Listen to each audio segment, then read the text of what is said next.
Hello दोस्तों, आज मैं आपके लिए लेके आया हूँ एक नया topic, how to find a job. एक नौकरी कैसे ढूंढें। दोस्तों, अगर आप एक फ्रेशर कैंडिडेट हैं और अपने लिए एक बेहतर नौकरी तलाश रहे हैं आप, या फिर आप एक एक्सपीरियंस कैंडिडेट हैं जिसने अपनी करंट नौकरी छोड़ दी है और वो एक बेहतर नौकरी की तलाश में है, तो दोस्तों ये वीडियो आपकी बहुत मदद करने वाला है। बिकॉज इस वीडियो में बताया गया है कि आप प्रभावशाली तरीके से जॉब सर्च कैसे कर सकते हैं। चलिए आगे बढ़ते हैं, देखते हैं हम ये काम कैसे कर सकते हैं। सबसे पहला टॉपिक है मेंटल प्रिपरेशन। जी हाँ दोस्तों, मेंटली प्रिपेयर रहना बहुत ज़रूरी है। बिकॉज इस दुनिया में कोई भी बड़ा बैटल, कोई भी बड़ा काम बिना मेंटल प्रिपरेशन के नहीं किया गया है।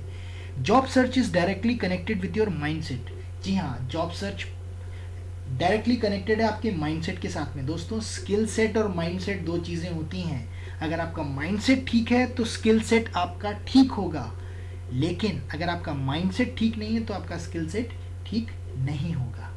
किसी भी तरीके का स्किल सेट सीखा जा सकता है अगर आपका माइंडसेट ठीक है, और किसी भी तरीके का स्किल सेट ख़त्म किया जा सकता है अगर आपका माइंडसेट खराब है। दोस्तों, ध्यान रखिए इस बात का कि मेंटली प्रिपेयर रहना बहुत ज़रूरी है। आधे अधूरे मन से जाएंगे तो रिजल्ट्स आधे अधूरे ही आएंगे। Nobody in the beginning knows which job has what kind of offerings for him or her।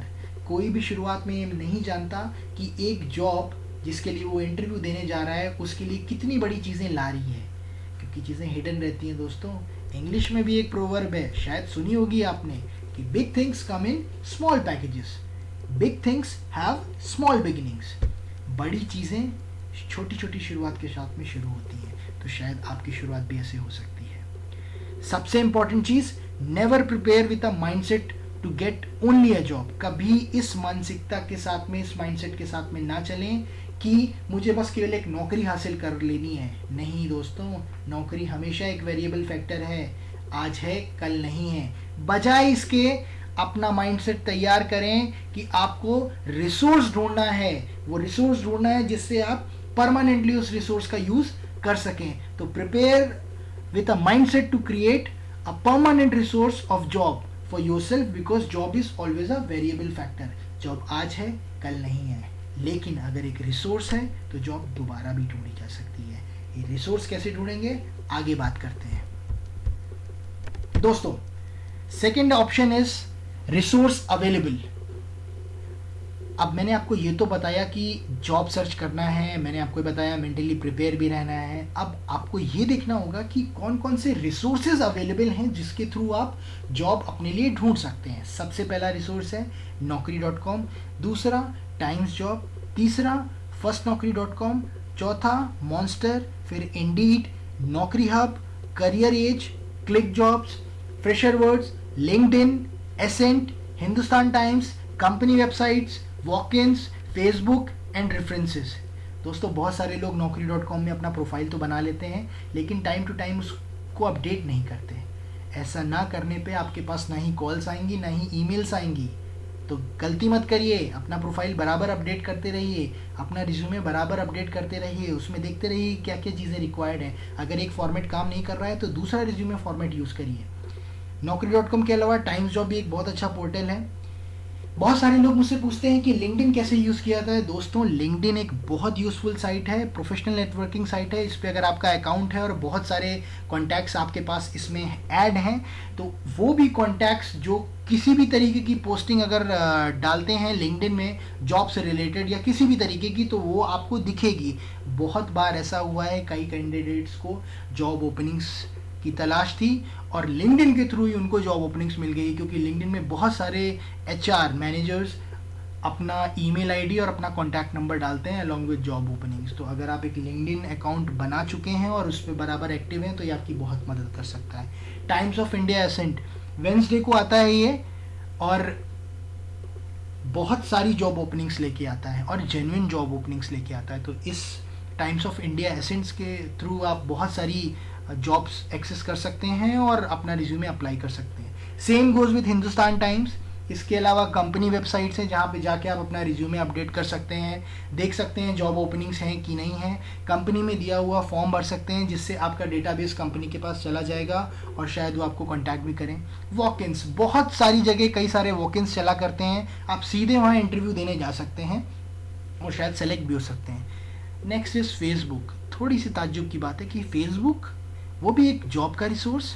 जी हाँ, बहुत सारे कैंडिडेट्स फेसबुक को एक रिसोर्स की तरह इस्तेमाल कर रहे हैं, एक प्लेटफॉर्म की तरह इस्तेमाल कर रहे हैं, जिससे कई सारे लोगों से जुड़े हुए हैं। आपको पता है फेसबुक पे एक जॉब्स नाम के भी कई सारे पेजेस हैं जहाँ पे दिल्ली एनसीआर में कितनी जॉब्स हैं, बाकी स्टेट्स में कितनी जॉब है, वो सब कुछ अपडेशन होता रहता है। बहुत सारे लोग अपने कॉन्टैक्ट नंबर और ईमेल आईडी भी इस पे छोड़ते हैं। देन रेफरेंसेस, आपके फादर, आपके ब्रदर, आपकी सिस्टर, आपके दोस्त, आपके वो सारे रेफरेंसेस जो कि आपकी जॉब लगवाने में मदद कर सकते हैं। सबसे इम्पॉर्टेंट बात दोस्तों मैं ये कहूँगा, यहाँ पे मैंने 16-17 रिसोर्सेज के बारे में बात की है। आपको अपने लिए केवल एक जॉब चाहिए।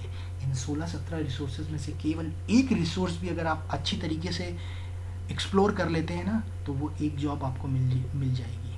16 रिसोर्सेज, एक जॉब, आसान है ना? चलिए आगे बढ़ते हैं। Third thing is data of recruiters. बहुत कम कैंडिडेट ऐसे हैं जो डेटा मेंटेन करते हैं इस चीज़ का कि मैं जिस इंटरव्यू के लिए जा रहा हूँ वो कंपनी कौन सी है, वहाँ पे जो इंसान मेरा इंटरव्यू ले चुका है उसका नाम क्या है, उसका कॉन्टैक्ट नंबर क्या है, ईमेल आईडी क्या है, कंपनी का एड्रेस क्या है, वेबसाइट एड्रेस क्या है। इसके अलावा बहुत ही कम कैंडिडेट ये देखते हैं जॉब प्रोफाइल क्या थी, कंपनी KRA क्या मांग रही थी, यानी की रिस्पॉन्सिबिलिटी एरियाज क्या थे इस जॉब प्रोफाइल पे, जॉब की लोकेशन क्या थी और एक्सपेक्टेड सैलरी क्या थी। अगर इस तरीके का डेटाबेस आप अपने एंड पे मेंटेन करते हैं, भले आप इंटरव्यू दे के भी आ चुके हैं, इस डेटाबेस को आप दोबारा यूज़ कर सकते हैं। बिकॉज कभी ना कभी ऐसा होगा कि अगर आप इसी डेटाबेस पे काम करेंगे तो शायद इसमें दिया हुआ कॉन्टैक्ट नंबर या ईमेल आईडी आपके काम आ जाए। तो दोस्तों इसको मेंटेन करना भी बहुत ज़रूरी है, बिकॉज अगर एक महीने में आपके पास इस तरीके के 50 रिक्रूटर्स का डिटेल आ जाता है तो एक बहुत बड़ा रिसोर्स है जिसको आप आगे फ्यूचर में यूज़ कर सकते हैं। आगे बढ़ते हैं। Fourth, data of questions asked. बहुत कम कैंडिडेट्स ऐसे हैं जो इस चीज़ पे फोकस करते हैं कि इंटरव्यू में मुझसे क्वेश्चंस पूछे कौन से गए, कभी तैयारी नहीं करते। तो दोस्तों जब आप इस हाफ हार्टेड तरीके से चलेंगे तो उसका रिजल्ट भी एक्सपेक्टेड नहीं आएगा, राइट? तो आपको कंप्लीट डेटा बनाना है अपने पास में कि कौन कौन से क्वेश्चंस पूछे गए। जाहिर सी बात है, इंटरव्यू के कॉन्टेक्स्ट में देखें तो एक इंटरव्यू में हमेशा इंटरव्यूअर आपसे इस फॉर्मेट पे क्वेश्चनिंग करेगा, व्हाट, व्हाई, व्हेन, हाउ। अगर आप एक मार्केटिंग के स्टूडेंट हैं और आपने MBA कर रखा है तो वो ज़रूर पूछेगा व्हाट इज़ MBA, पूछ सकता है। व्हाई MBA, कुछ और कर सकते थे, MBA क्यों। When you decided you have to do MBA, आपने कब डिसाइड किया कि आपको MBA करना है। Last but not the least, how, अगर चलो सिलेक्ट भी हो गए, हाउ यू विल वर्क, काम कैसे करोगे। तो दोस्तों इन सारे क्वेश्चंस का आंसर आपके पास होना चाहिए, बिकॉज एक इंटरव्यू में क्वेश्चनिंग इसी फॉर्मेट पे होती है, राइट? अगर आप इस पे प्रिपरेशन करते हैं तो डेफिनेटली आपका परफॉर्मेंस इंटरव्यू में बहुत बहुत बहुत इम्प्रूव होने वाला है, राइट दोस्तों? Fifth is data of interviews attended. आप क्या अपने पास में इस तरीके की कोई एक्सेल शीट मेंटेन करते हैं कि आपने एक महीने में 5 से 7 इंटरव्यू दिए, इस तारीख को दिया, इस कंपनी में दिया, ये जॉब प्रोफाइल थी, ये लोकेशन थी, इतनी सैलरी थी, इसका रिजल्ट ये आया। बहुत कम कैंडिडेट्स ऐसा करते हैं, शायद ना के बराबर कैंडिडेट ऐसा करते हैं। अगर आप इस तरीके का डेटाबेस मेंटेन करते हैं तो आपके पास एक क्लियर कट फीडबैक होगा कि अगर आपने 5 इंटरव्यू दिए हैं तो आपने उसमें से 2 क्रैक किए हैं या कोई भी क्रैक नहीं किया है। दोस्तों कॉर्पोरेट में एक बहुत इंपॉर्टेंट कहावत बोली गई है, if you can't measure it you can not improve it. जिस चीज़ को आप नाप नहीं सकते, जिस चीज़ के बारे में आप जान नहीं सकते, उस चीज़ को इम्प्रूव करना बड़ा मुश्किल होता है। तो जब आप अपनी एंड पे कोई डेटाबेस बना ही नहीं रहे हैं कि आपने 10 इंटरव्यू दिए हैं और आपके 10 में से 8 इंटरव्यू क्रैक नहीं हुए हैं, तो दोस्तों आप मेजर कर सकते हैं कि आप गलती कहाँ कर रहे हैं, राइट? तो इस तरीके का डेटाबेस रखना आपको ज़रूरी है। इंडिविजुअली आपकी कैसे मदद करने वाला है, आपके पास एंटायर इंफॉर्मेशन आ जाने वाली है। क्या आपके पास कंपनी का डिटेल आ रहा है, कौन पर्सन आपको मिला था, उसका ईमेल आईडी आप ले सकते हैं, उसका कॉन्टैक्ट नंबर ले सकते हैं, कंपनी कौन सी थी, जॉब प्रोफाइल क्या थी, कितनी सैलरी ऑफर कर रहे हैं। अगर आप इसको बराबर अपने एंड पे मेंटेन करते चल रहे हैं ना, तो शायद आगे फ्यूचर में आप कभी जॉबलेस नहीं रह सकते, बिकॉज आपको पता चलता रहेगा कि क्वेश्चंस कैसे पूछे जाते हैं, जॉब प्रोफाइल्स क्या ऑफर कर रहे हैं वो, इनिशियली कितनी सैलरी देनी है कंपनी को, इनिशियली क्या क्वेश्चन पूछ सकते हैं, इस जॉब प्रोफाइल पे किस तरीके की रिस्पॉन्सिबिलिटी एरियाज होते हैं, और सबसे इम्पॉर्टेंट बात दोस्तों, कंपनी के कॉन्टैक्ट पर्सन का कॉन्टैक्ट नंबर और ईमेल आईडी अगर आपके पास में आता है तो दोस्तों आप डायरेक्ट भी अप्रोच कर सकते हैं। फिर आपके पीआर पे भी डिपेंड करता है कि अगर आप इनको टाइम टू टाइम कांटेक्ट कर सकते हैं या पूछ सकते हैं, क्योंकि ये एक जेन्युइन डेटा रहेगा जिसको बहुत सारे कैंडिडेट यूटिलाइज करते हैं, एक्सप्लोर करते हैं और अपने लिए हमेशा एक नौकरी ढूंढने की कोशिश करते हैं। 6 इज सैम्पल वीडियो रिज्यूमे। दोस्तों आपने वीडियो रिज्यूमे नाम के कंसेप्ट के बारे में ज़रूर सुना होगा, और अगर नहीं सुना है तो मैं आपको बताना चाहता हूँ। आजकल बहुत सारी कंपनीज ऐसी हैं जो कि कैंडिडेट्स को बुला के इंटरव्यू कराने में बहुत ज़्यादा हिचकती हैं, because it's a time taking process.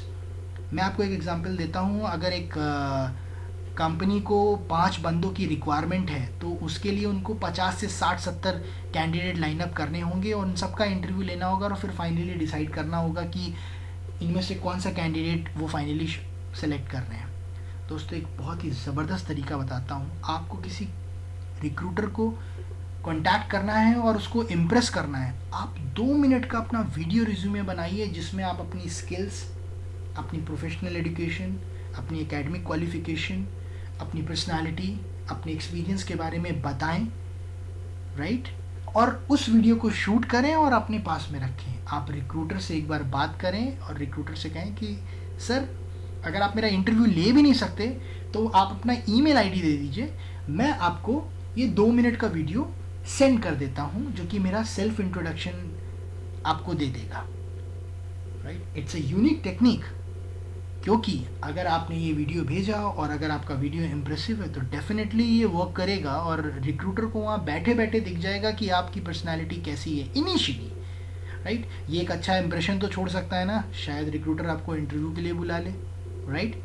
इसके नीचे मैंने एक लिंक दिया हुआ है, अगर आप ये जानना चाहते हैं कि वीडियो रिज्यूमे क्या होता है, कैसे बनता है, तो ये लिंक है, यूट्यूब पे जाके आप इस पर देख सकते हैं कि वीडियो रिज्यूमे कैसे बनता है। दोस्तों जॉब सर्च, जैसा कि मैंने पहले बोला, एक माइंडसेट से रिलेटेड खेल है, राइट? किसी के लिए भी परमानेंट जॉब अवेलेबल नहीं होती, because it's a variable factor, आज है कल नहीं है। इन सारे रिसोर्सेज को इस्तेमाल करते हुए, इन सारे मेथड्स को इस्तेमाल करते हुए डेफिनेटली आपको बहुत मदद मिलने वाली है और ये आपको एक अच्छी जॉब दिलाने में बेहद मदद करेगी। थैंक यू सो मच इस वीडियो को देखने के लिए। I would like to request, अगर आपको लगता है ये वीडियो अच्छा था तो इसको ज़रूर शेयर करें, ज़रूर लाइक करें, इस पर ज़रूर कमेंट करें। Thank you so much.